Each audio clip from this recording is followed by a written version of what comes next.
تمام تعریف اللہ کے لیے ہے جو بخشش و انعام اور سخاوت و احسان والا ہے، جس نے ہمارے لیے ماہ رمضان کا روزہ مشروع کیا اور اسے رحمتوں کے نزول اور مغفرت کا موسم بنایا۔ قیامت کے دن روزے داروں کو باب ریان سے بلایا جائے گا۔ ہم اللہ کی حمد کرتے ہیں اور اس کا شکر بجا لاتے ہیں کہ اس نے ہمیں رمضان کے آخر تک پہنچایا۔ میں گواہی دیتا ہوں کہ ایک اللہ کے سوا کوئی معبود برحق نہیں، اس کا کوئی شریک نہیں، اور میں گواہی دیتا ہوں کہ محمد اس کے بندے اور رسول ہیں جو مخلوقات کے لیے رحمت بنا کر بھیجی گئی۔ وہ اعتکاف و قیام کرنے والوں اور روزہ رکھنے والوں میں سب سے بہتر ہیں۔ اللہ درود و سلام اور برکت نازل کرے ان پر، ان کے نیک و معزز آل و اصحاب پر، تابعین پر اور ان لوگوں پر جو اچھی طرح ان کی پیروی کریں۔ اما بعد، لوگوں میں آپ کو اور خود کو اللہ کے تقوی کی وصیت کرتا ہوں۔ آپ اللہ کا تقوی اختیار کریں، طلب و جستجو میں محنت کریں اور عمل کرنے میں جلدی کریں، کیونکہ دنیا کی آسائش ہمیشہ رہنے والی نہیں ہے اور نہ اس کے مصائب سے بچا جا سکتا ہے۔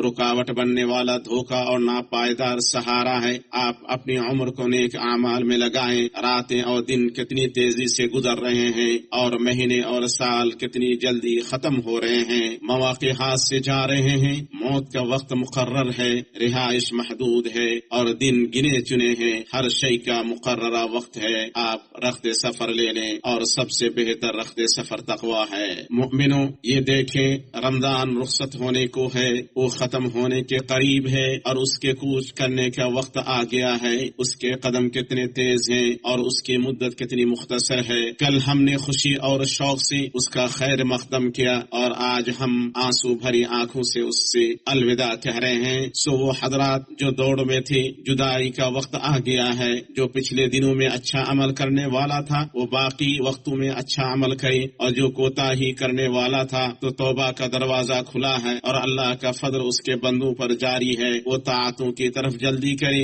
اور تقرب کے کاموں کی طرف سبقت لے جائے، کیونکہ اعمال کا اعتبار خاتمے سے ہے اور اعتبار کمال اختتام کا ہے، نہ کہ کمزور آغاز کا۔ خوشبخت وہ ہے جسے اللہ مقبول لوگوں کی فہرست میں لکھ لے قبل اس کے دروازہ بند کر دیا جائے اور صحیفہ اٹھا لیا جائے تو اسے رحمت کے جھونکوں میں سے کوئی جھونکا لگ جائے اور جہنم اور اس کی لپٹوں سے نجات پا جائے۔ اے خیر کے چاہنے والی آگے بڑھ اور اے شر کے طلبگار رک جا، کیونکہ اللہ بہت سے لوگوں کو آگ سے آزاد کرنے والا ہے اور یہ سلسلہ ہر رات جاری رہتا ہے۔ سو اس شخص کے لیے کتنا بڑا افسوس ہے جس نے رمضان کو پایا اور اس کی بخشش نہ ہوئی۔ ابو ہریرہ رضی اللہ تعالیٰ عنہ سے روایت ہے کہ رسول اللہ صلی اللہ علیہ وسلم نے فرمایا، اس آدمی کی ناک خاک آلود ہو جس کے پاس رمضان آیا اور چلا گیا اور اس کی بخشش نہ ہوئی۔ اسے امام ترمذی نے روایت کیا ہے۔ مالک بن دینار رحمہ اللہ نے کہا، جس بندے کو رمضان کے ختم ہونے کے باوجود بخشا نہ گیا ہو اور رمضان کے بعد کیا امید رکھے؟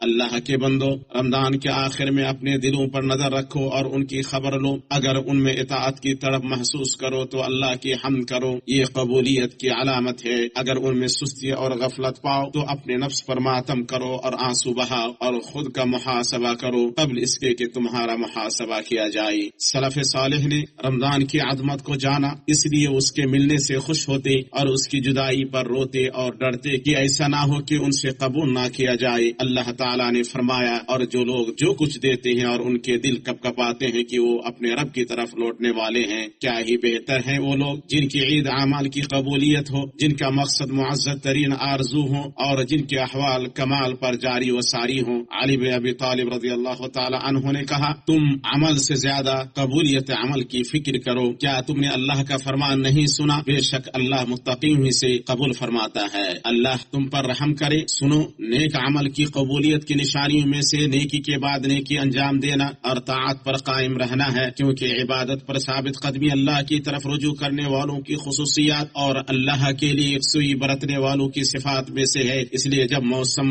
نے کوچ کا اعلان کر دیا اور اپنے دن گننے لگا اور اپنے خیمے اکھاڑنے لگا تو وہ لوگ عہد پر ڈٹے رہے اور وعدہ پورا کیا۔ یہی حال مومن کا ہوتا ہے، جب وہ ایک عبادت سے فارغ ہوتا ہے تو اس کے بعد دوسری عبادت کرتا ہے، اس میں وہ اپنے رب کے اس حکم کی تعمیل کرتا ہے کہ جب تو فارغ ہو تو عبادت میں محنت کر، کیونکہ بندہ نیک عمل سے موت کی آمد کے ساتھ ہی فارغ ہوتا ہے۔ اللہ تعالیٰ نے فرمایا، اور تو اپنے رب کی عبادت کرتا رہ یہاں تک کہ تجھے یقین یعنی موت آ جائے۔ علقمہ کہتے ہیں، میں نے ام المؤمنین عائشہ رضی اللہ تعالی عنہا سے پوچھا، کیا نبی صلی اللہ علیہ وسلم دنوں میں میں سے کوئی دن خاص کرتے تھے تو انہوں نے کہا نہیں، آپ کا عمل دائمی ہوتا تھا، اس لیے ثابت قدم رہو، مقصد تک پہنچ جاؤ گے۔ عمر چھوٹی ہے اور مقررہ وقت قریب ہے، خوش وقت وہ ہے جو موت سے پہلے زندگی کو غنیمت جانے، چنانچہ اختتام کو بہتر کرو اور باقی ماندہ دنوں کو خوشنودی تک پہنچنے کا وسیلہ بنا لو، اور سفر میں نفسوں کو تیز دوڑاؤ تاکہ جنت تک پہنچ جائیں۔ مسلمانوں، بندے کے لیے اللہ تعالیٰ کی توفیق میں سے یہ ہے کہ جس حال میں بندہ رمضان میں داخل ہوا تھا اس سے بہتر حال میں اس سے نکلے، چنانچہ اسے اس حال میں الوداع کہے کہ اس کی توحید خالص ہو گئی ہو، اس کا ایمان بڑھ گیا ہو، اس کا یقین مضبوط ہو گیا ہو، اس کا نفس پاک ہو گیا ہو، اس کی حالت استوار ہو گئی ہو، اس کے اعمال اچھے ہو گئے ہوں، اس کا اخلاق مہذب ہو گیا ہو، اور وہ ان لوگوں میں سے ہو گیا ہو جو اللہ سے کما حق ہو ڈرتے ہیں۔ اللہ آپ پر رحم کرے۔ آپ جان لیں کہ ماہ رمضان کے آخر میں سب سے شاندار طاعتوں اور سب سے عظیم تقرب کے کاموں میں سے دعا ہے۔ دعا خوشحالی و تنگ حالی ہر حال میں مومن کا شیوا ہے، اور اعمال کے اختتام پر دعا قبولیت کا سبب ہے۔ دعا مومن کا ہتھیار اور بندر اس کے رب کے درمیان جڑی ہوئی رسی ہے۔ اللہ تعالیٰ بہت کرم و سخاوت والا اور سب سے بہتر ذات ہے جس سے فریاد کی جائے، لہذا آپ اللہ کے سامنے گڑ گڑائیں اور اس سے امید رکھیں، اس کی ایسی تعریف کریں جس کا وہ مستحق ہے، اس سے مغفرت طلب کریں اور دنیا و آخرت کی بھلائیاں مانگیں۔ اللہ کا فرمان ہے اور اس سے خوف کرتے ہوئے اور امید رکھ کر دعائیں مانگتے رہو، بے شک اللہ کی رحمت نیکی کرنے والوں سے قریب ہے۔ مسلمانوں سنو، اے مؤمنوں، تم سب اللہ کی بارگاہ میں توبہ کرو تاکہ تم کامیاب ہو، اپنے رب سے اچھا گمان رکھو اور رمضان کے آخر تک پہنچنے پر اس کی حمد بیان کرو، اس سے روزہ اور قیام کی قبولیت مانگو اور عزم کرو جب تک باقی رہو گی، طاعتوں پر کار بند رہو گے اور جب تک زندہ رہو گے گناہوں سے دور رہو گے۔ جو تم نے کمایا اور حاصل کیا اس کی حفاظت کرو، اور جو قائم کیا اور بنایا اس سے ڈھانے سے بچو۔ اللہ کا فرمان ہے، اور اس عورت کی طرح نہ ہونا جس نے محنت سے تو سود کاتا پھر اس کو توڑ کر ٹکڑے ٹکڑے کر ڈالا۔ اللہ کے بندو، اللہ میرے لیے اور آپ کے لیے کتاب و سنت میں برکت دے اور ان کی آیات اور حکمت سے مجھے اور آپ کو فائدہ پہنچائے۔ میں وہ کہہ رہا ہوں جو آپ نے سنا، اور اللہ سے اپنے لیے اور آپ کے لیے مغفرت طلب کرتا ہوں، آپ اس سے مغفرت طلب کریں، بے شک وہ بڑا بخشنے والا مہربان ہے۔ ہر قسم کی تعریف اللہ کے لیے ہے، اس نے اپنے متقی بندوں کے لیے ہدایت کی راہیں آسان کی اور ان پر دنیا و آخرت کی نعمتیں تمام کی، اور خشیت اختیار کرنے والوں کو طاعتوں کے موسموں سے نوازا۔ اور میں گواہی دیتا ہوں کہ ایک اللہ کے سوا کوئی معبود برحق نہیں، اس کا کوئی شریک نہیں، ایسی گواہی جس سے پاکیزگی اختیار کرنے والے خوش ہوتے ہیں۔ اور میں گواہی دیتا ہوں کہ محمد اس کے چنیدہ بندے اور اس کے رسول ہیں جو اپنی خواہش سے نہیں بولتے۔ درود و سلام اور برکتیں نازل ہوں آپ پر اور فضل و عقل والے آپ کے آل و اصحاب پر، تابعین پر، عطا قیامت ان کی اچھی طرح پیروی کرنے والوں پر۔ اما بعد، مسلمانوں، کمال توفیق و شکر میں سے اور جن چیزوں سے اس مہینے کا اختتام کیا جائے ان میں سب سے عظیم چیزوں میں سے صدقۃ الفطر کا ادا کرنا ہے، جسے اللہ نے روزے داروں کی پاکی، مسکینوں کی خوراک اور اللہ رب العالمین کی قربت کا سبب بنایا ہے۔ عبداللہ بن عمر رضی اللہ تعالی عنہما سے روایت ہے کہ رسول اللہ صلی اللہ علیہ وسلم نے رمضان میں صدقۃ الفطر ہر مسلمان پر فرض کیا، اسے امام مسلم نے روایت کیا ہے۔ اور یہ واجب ہے کہ انسان اپنی طرف سے اور اپنے ماتحت لوگوں کی طرف سے ادا کرے، اور اس کا وقت رمضان کے آخری دن کے سورج غروب ہونے سے شروع ہوتا ہے اور عید کی نماز کے ساتھ ختم ہو جاتا ہے۔ ابن عباس رضی اللہ تعالی عنہما سے روایت ہے، وہ فرماتے ہیں جس نے نماز عید سے قبل اسے ادا کیا تو یہ مقبول صدقہ ہے، اور جس نے نماز کے بعد ادا کیا تو یہ عام صدقات میں سے ایک صدقہ ہے۔ اسے امام ابو داؤد نے روایت کیا ہے۔ صدقۃ الفطر اس وقت سے 1 یا 2 روز قبل نکالنا جائز ہے۔ اس کی مقدار ملک کی عام خوراک سے 1 سا ہے۔ ابو سعید خدری رضی اللہ تعالیٰ عنہ سے روایت ہے کہ انہوں نے کہا ہم صدقۃ الفطر نکالا کرتے تھے 1 سا اناج یا 1 سا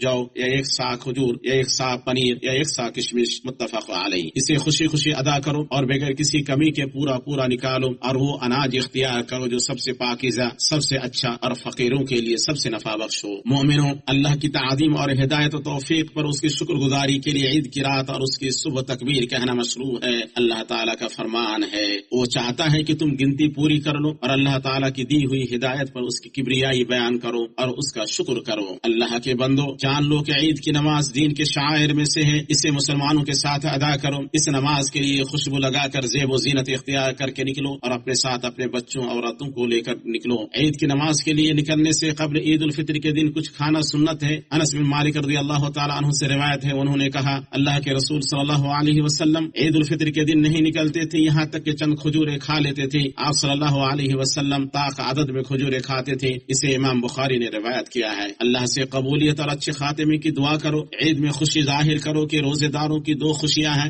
ایک جب وہ روزہ کھولتا ہے اور ایک جب وہ اپنے رحمان رب سے ملے گا. اور رمضان کے بعد شوال کے 6 روزے رکھو تو یہ سال بھر کا روزہ ہو جائے گا، جیسے کہ سید الانام صلی اللہ علیہ وسلم نے فرمایا ہے. ابو ایوب انصاری رضی اللہ تعالیٰ عنہ سے روایت ہے کہ رسول اللہ صلی اللہ علیہ وسلم نے فرمایا، جس نے رمضان کے روزے رکھے پھر اس کے بعد شوال کے 6 روزے رکھے گویا اس نے سال بھر روزے رکھے. اسے امام مسلم نے روایت کیا ہے. اے روزے دار، اے رمضان کو الوداع کہنے والوں، اے وہ لوگوں جنہوں نے مختلف قسم کی عبادتیں انجام دی، استقامت کی راہ کو لازم پکڑو. تم دائمی رہائش کے گھر میں نہیں ہو. جان لو کہ اس تھوڑی سی عمر سے جنتوں میں دائمی رہائش خریدی جا سکتی ہے اور ایسی بقا مل سکتی ہے جو اللہ کے وعدے کے مطابق کبھی ختم نہیں ہوگی. اور جس نے اپنی زندگی میں کوتاہی کی وہ گھاٹے سے دوچار ہوا. عقل مند کو چاہیے کہ وہ اپنی عمر کی قدر پہچانے اور خود کے لیے اپنے معاملے میں غور کرے. سعادت مند وہ ہے جس نے اپنی آخرت کو بنانے میں اپنے وقت کو لگایا. اللہ تعالیٰ کا فرمان ہے، اور تمہیں جو کچھ دیا گیا وہ صرف دنیاوی زندگی کا سامان اور اسی کی رونق ہے. ہاں، اللہ کے پاس جو ہے وہ